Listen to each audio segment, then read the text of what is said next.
বৌমা শাশুড়ির এই ঝগড়ার প্রধান কারণ হচ্ছে জেনারেশন গ্যাপ, ঠিক কিনা? শাশুড়ি এক জেনারেশনের আর বৌমা আরেক জেনারেশনের। শাশুড়ি ভাবে একরকম, বৌমা ভাবে আরেক রকম। শাশুড়ি চায় বউর উপর খবরদারি করতে, বউ চায় শাশুড়ির উপর খবরদারি করতে।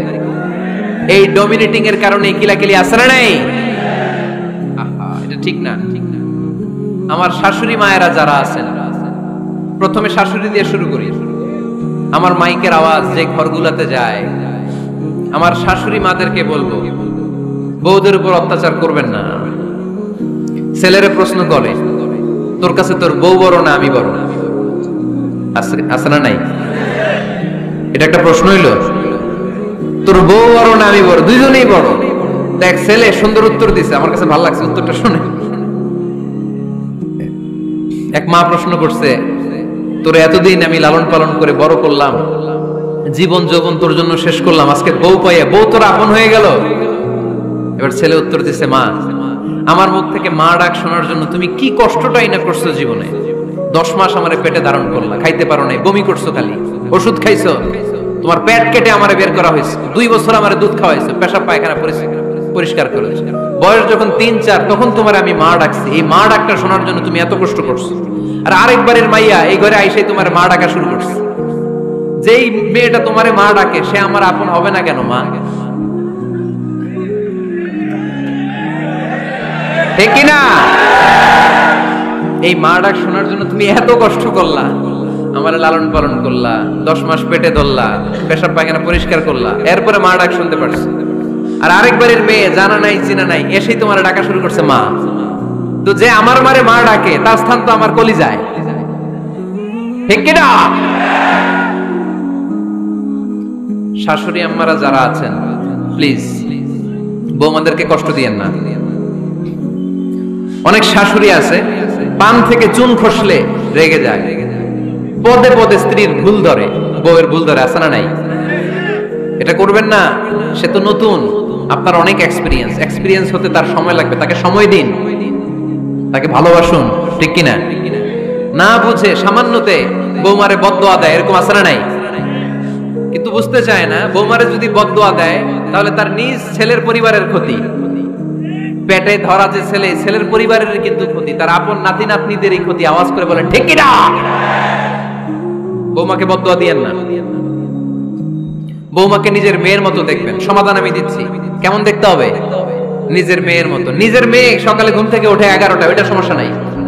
বৌমা কেন উঠলো না, ওইখানেই ঝামেলা, আছে না নাই? মেহেরবানি করে আপনার বৌমাকে আপনার নিজের মেয়ের মতো দেখেন। নিজের মেয়েরে যেমনি আদর করেন তাকেও অমনি আদর করেন। আপনার বৌমারে যদি আপনি কষ্ট দেন, মনে রাখবেন আপনার নিজের মেয়েটাও আরেকবারের বউ হয়ে কয়েকদিন পরে যাবে। আপনি যা যা করবেন আপনার মেয়েকেও তারা ওই রকম কষ্ট দিয়ে বাড়িতে ফিরিয়ে দিবে। চিল্লায় বলেন ঠিক কিনা? খবরদার, টিট ফর ট্যাট। ইট্টি মারলে পাটকেলটি খেতে হয়। এজন্য শাশুড়ি আম্মা জানারা যারা আছেন, বৌমার সাথে খারাপ আচরণ করবেন না মেহেরবানি করে। তাকে আপনি কষ্ট দিলে আপনার নিজের মেয়েটাও আরেক বাড়ির বৌমা হবে, সেও ওই বাড়িতে এই কষ্টগুলো ভোগ করবে। এগুলো যখন আপনি শুনবেন তখন আপনার চোখ দিয়ে পানি পড়বে কি পড়বে না? পড়বে। এবার আসেন বৌমার কথা বলি।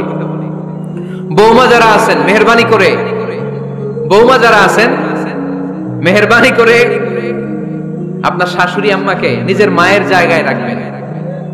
আপনার বাড়ি ছেড়ে নতুন বাড়িতে আসছেন, তো এটাই তো আপনার বাড়ি। আপনার মা রেখে দিয়ে নতুন মা পাইছেন, এটাই তো আপনার মা।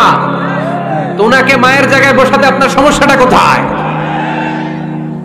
বৌমারা খেয়াল রাখবেন, আপনি আপনার শাশুড়ির সাথে যে আচরণটা করতেছেন, আপনার শেষ বয়সে আপনার ছেলের বিয়ে দেওয়ার পরে যে বৌমাটা আসবে ওই আচরণই আপনাকে ফিরিয়ে দিবে। The nature has its own return. প্রকৃতির একটা মাইর আছে, এটা শেষ মাইর, এটা শেষ খেলা। প্রকৃতির খেলা বড় খেলা।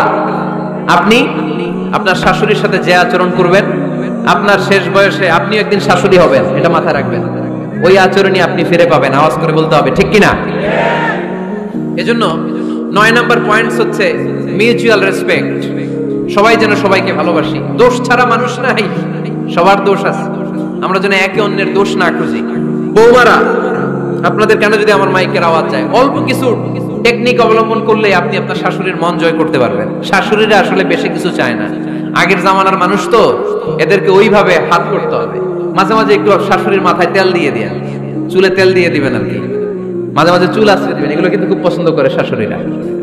ওনার প্রেশারটা একটু মেপে দিবেন, ডায়াবেটিক্সের ওষুধটা খাইলো কিনা সময় মতো খোঁজ নেবেন, কি পছন্দ করে খেতে একটু রান্না করে দিবেন। যেই বক্তার ওয়াজ শুনতে পছন্দ করে ওই বক্তার ওয়াজগুলো ডাউনলোড করে শাশুড়ি আম্মাকে দিবেন, ইসলামী বই দিবেন। দেখবেন বয়স্ক নারীরা মাহফিল যেতে খুব পছন্দ করে, ওয়াজ শুনতে খুব পছন্দ করে, নবীদের কাহিনীগুলো শুনতে পছন্দ করে। বসায় বসায় একটু কাহিনীগুলো শোনাবেন। বাইরে বেরোলে জিজ্ঞেস করেন, আম্মা আপনার কিছু লাগবে কিনা। আরেকটা টিপস আছে, চুল যখন আশ্রাবেন আর শাশুড়ির মাথায় যখন তেল দিয়ে দিবেন, তখন অতীতের কথা জিজ্ঞেস করেন। দেখবেন অতীতের স্মৃতিতে হারিয়ে গিয়েছে আপনার শাশুড়ি। কি জিজ্ঞেস করবেন জানেন? জিজ্ঞেস করবেন, আম্মা জান, মুক্তিযুদ্ধের সময় আপনার বয়স কত ছিল? ওই সময় মুক্তিযুদ্ধের সময় আপনাদের এলাকায় কি কি হয়েছিল মা? আরেকটা প্রশ্ন করবেন, মা বিয়ের সময় আপনি কেমন ছিলেন? ওই দিন দেখবেন বুড়ি আর বুড়ি নাই, জোয়ান হয়ে গেছে। ওই দিন বলবে, মা আমি অনেক সুন্দরী ছিলাম, আমার মাথায় অনেক চুল ছিল, আজকে নাই। আমগো গ্রামে আমার সাথে সুন্দরী মাইয়া ছিল না। অতীতের স্মৃতিতে, স্মৃতি হাতরাতে হাতরাতে তিনি হারিয়ে যাবেন। জিজ্ঞেস করবেন যে, মা শীতকালে আপনাদের দেশে কি পিঠা বানাতেন আপনি যখন ছোট ছিলেন? আপনার বাপ চাচারা কি করতো? এগুলো জিজ্ঞেস করলে উনি স্মৃতির পাতা হাতরাতে হাতরাতে চোখ দিয়ে দাঁড় দাঁড় করে ওনার পানি ঝরতে শুরু করবে। আপনার জায়গায়, ওনার হৃদয়ের মনি কোঠায় এমন জায়গায় পৌঁছবে, আপনার ছাড়া উনি কিছুই বুঝবে না। বৌমারা, এই অল্প কিছু টিপস অবলম্বন করে আপনারা আপনাদের শাশুড়ির মনকে জয় করতে পারেন। শাশুড়ি বৌমার দ্বন্দ্ব আমরা চাই না। আমরা চাই শাশুড়ি বৌমাকে নিজের মেয়ের মতো জানো, আর বৌমার শাশুড়িকে আপন মায়ের মতো ভালোবাসুক, ঠিক কিনা? এই মিউচুয়াল রেসপেক্টই পারে শাশুড়ি বৌমার দ্বন্দ্বকে দূর করতে, আর ঘরটারে শান্তি টুকরা বানাতে। আওয়াজ করে বলেন ঠিক কিনা? কয়টা গেল? আর আছে কয়টা? দোয়া করবেন একে অপরের জন্য। দোয়া, সাইয়েদনা ইব্রাহিম ফ্যামিলির জন্য দোয়া করতেন, রব্বি জাআলনি মুকিমাস সালাতি ওয়া মিন যুররিয়াতি রব্বানা ওয়া তাকাব্বাল দুআ। ও আল্লাহ, আপনি আমারে নামাজ কায়েমকারী বানান, আমার কলিজার টুকরা সন্তান ইসমাইলকেও নামাজ কায়েমকারী বানান। আমার দোয়াটা আপনার দরবারে আপনি কবুল করে নেন। সুবহানাল্লাহ পড়েন। রব্বানা ইন্নী আসকানতু মিন যুররিয়াতি বিওয়াদিন গায়রি যী যারইন ইনদা বাইতিকাল মুহাররাম। ও আল্লাহ, আমার সন্তান সন্ততি, আমার ফ্যামিলিকে ধুধু মরুপ্রান্তর এই উপত্যকার মধ্যে তোমার কাবা ঘরের সামনে রেখে গেলাম, তাদেরকে তুমি নামাজ কায়েমকারী বানিয়ে দিও। গোটা বিশ্বের সব মানুষের অন্তর আমার ফ্যামিলির দিকে আল্লাহ তুমি ঝুঁকিয়ে দিও। ওয়ারযুকহুম মিনাস সামারাত, ফলমূল দিয়ে আল্লাহ তুমি তাদেরকে রিজিকের ব্যবস্থা করে দিও। তার মানে সব নবীরা তাদের পরিবারের সদস্যদের জন্য দোয়া করতেন কি করতেন না? আবার কোরআন আমাদেরকে শিখালো, রব্বানা হাব লানা মিন আজওয়াজিনা ওয়া মিন যুররিয়াতিনা কুররাতা আ'য়ুন ওয়াজআলনা লিল মুত্তাকিনা ইমামা। ও আল্লাহ, এমন নেককার সন্তান, এমন নেককার স্ত্রী আপনি আমাকে দান করেন যাদের দিকে তাকালে আমার চোখ দুইটা ঠান্ডা হয়ে যায়। চক্ষু শীতলকারী স্ত্রী দেন। বিয়ে যাদের হয় নাই, ইয়াং ছেলেরা এই দোয়াটা করবা। বিয়ের জন্য দোয়ার দরকার আছে না নাই? প্রতিদিন এই দোয়া করবা, আল্লাহ এমন স্ত্রী দেন, এমন জীবন সঙ্গিনী আপনি আমাকে দেন, এমন লাইফ পার্টনার দেন যার দিকে তাকালে আমার চোখ জুড়িয়ে যায়। এমন সন্তান আল্লাহ আপনি আমার ফ্যামিলিতে দেন যাদের দিকে তাকালে আমার চোখ দুইটা ঠান্ডা হয়ে যায়। নেককার সন্তান, নেককার স্ত্রী আল্লাহর কাছে দোয়া করে চেয়ে নিতে হয়। তাহলে ফ্যামিলি মেম্বার একে অপরের জন্য দোয়ার দরকার আছে না নাই? বাবা দোয়া করবে ছেলের জন্য, ছেলে করবে বাবার জন্য, মা দোয়া করবে মেয়ের জন্য, মেয়ে করবে মায়ের জন্য, ভাই করবে বোনের জন্য, বোন করবে ভাইয়ের জন্য। দোয়ার দরকার আছে না নাই? দোয়া করবেন সবাই সবার জন্য। এই যে কোরআনের বঙ্গানুবাদ পাওয়া যায় না এখন, কথা বলেন। স্মার্টফোন আছে কার কার দেখি? হ্যাঁ, কারা কারা স্মার্ট দেখি? হাজার হাজার স্মার্ট, মাশাআল্লাহ। এই স্মার্টফোনের ভেতরে আল কোরআন নামে বাংলায় কোরআনের একটা অ্যাপস পাওয়া যায়। কথা বলেন, পাওয়া যায় কি যায় না? আজকে থেকে এই অ্যাপসটা ডাউনলোড করে প্রতিদিন 1 আয়াত 2 আয়াত 3 আয়াত করে পড়া শুরু করে দেন। বাঁচতে হলে পড়তে হবে, বাঁচতে হলে জানতে হবে, ঠিক কিনা?